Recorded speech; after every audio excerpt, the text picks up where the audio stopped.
So, okay, but because you said 13 years into the addiction, and it's weird. I ain't gonna say weird, but it's very interesting that you remember the exact time, like all Certain that. things I can't remember. A lot of certain things Was that it I was it a, can't. like what moment did you come to say at this time I'm done?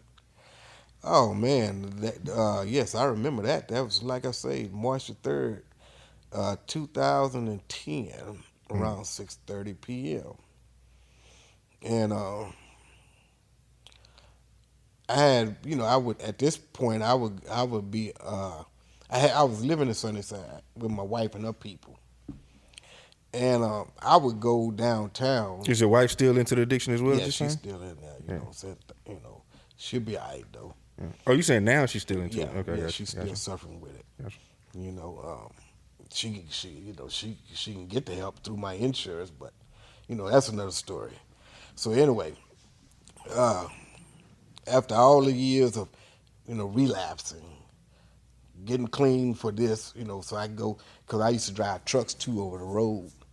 Uh, you know, but this day I would always go downtown to the Star of Hope or to the what's the other place? You have YMCA and something else, but Salvation Army or something. Salvation Army, and I would get into the programs, or I would sleep on under bridges and under cardboard boxes. I've done that from here to Georgia. Mm. You know what I'm saying? In my addiction, you know what I'm saying? Uh, and so this particular day, my daddy had just passed, so I was grieving from that, and I did a script and put a little $30, $40 in my pocket, and I was like, in 10 minutes I was broke again. So I was walking down in Third Ward. I was living, that's where my daddy was staying. I was staying with him. I would stay with him as well. But this, so I'm walking down McGowan, and I go to the bus stop, and I see my reflection, and I'm like, God, you said you made me in your image and your likeness, and I'm looking at this reflection, and I do not like what I see.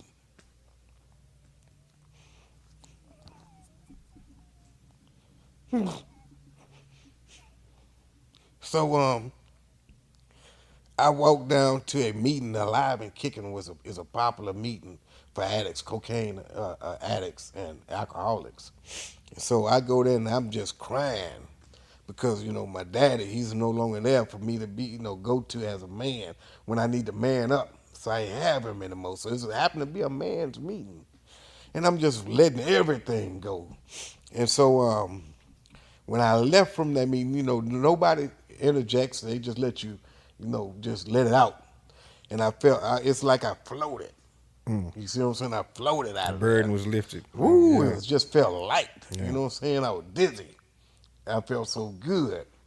So I said, you know what? I'm gonna go in here and I'm gonna go see my kids. They were young babies at the time, and so I said, I'm gonna see my kids, see my wife. So I get there, and there goes the devil in the form of my aunt, which is her aunt through marriage, my aunt. And she like, go get us something to smoke, Mm. And so I'm like, well, shit, goddamn, it's free. Let me, all right, she trusted me because I ain't really fuck over people when it comes to situations like that because you can always get high like that. So I, go get the dope, and my wife wasn't there at the time, but she happened to always pull up when I'm starting to smoke, especially when it's free. Yeah. She gets to tripping. Then she burns off to go do whatever it is that she got to do to supply her habit. And I'm looking at this, and I'm like, you know what? I'm sick and tired of going through this. So I get to walking out the driveway. And, in Sunnyside, they got them deep lots, they big lots. So it's going to take you a minute just to walk out the lot. You know what I'm saying? And my boy Pork Chop, he was going to the store to go get him a beer, a guy named Pork Chop. I said, you know what, Pork Chop? You finna go out this driveway and you're gonna make a right. And you're gonna go to that store and you're gonna get you a beer. Guess what, Pork Chop? I'm gonna go out this driveway and I'm gonna make a left. And when I leave Sunnyside, you'll never see me back in Sunnyside in this capacity again. Hmm. And that was it. I meant that. I go through Sunnyside today all the time, go through it because I still stay in the area. You know what I'm saying? And it just, it's not even an issue anymore. Hmm. You know what I'm That's saying? a And blessing, yeah, man. that's how it happened. Uh, uh, March the 3rd, 6:30, around about 6:30 when that happened. You know what I'm saying?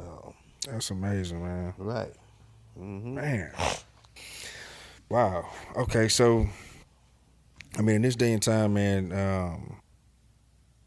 is there anything that you kind of wish, like maybe you would have had the opportunity to speak to Screw again and kind of Wow. to Yes. Wow. Wow.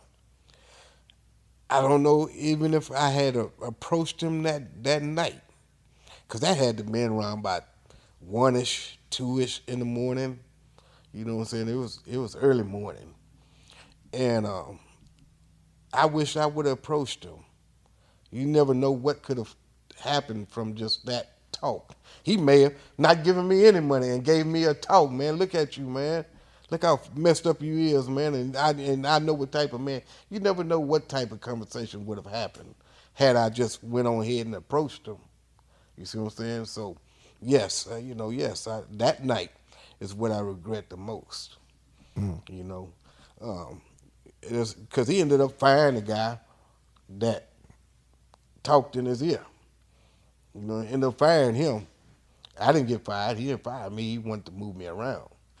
You know what I'm saying? So I probably should have, even at that point, I probably should have said, okay, I'll do the management until you find out that you're dealing with a demon. Then I probably would have got my spot back. You know what I'm saying?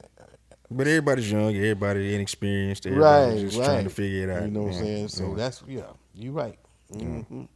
So those are maybe the two situations where I think I wish I would have done something differently. Yeah. Hmm. Yeah. Donnie Houston.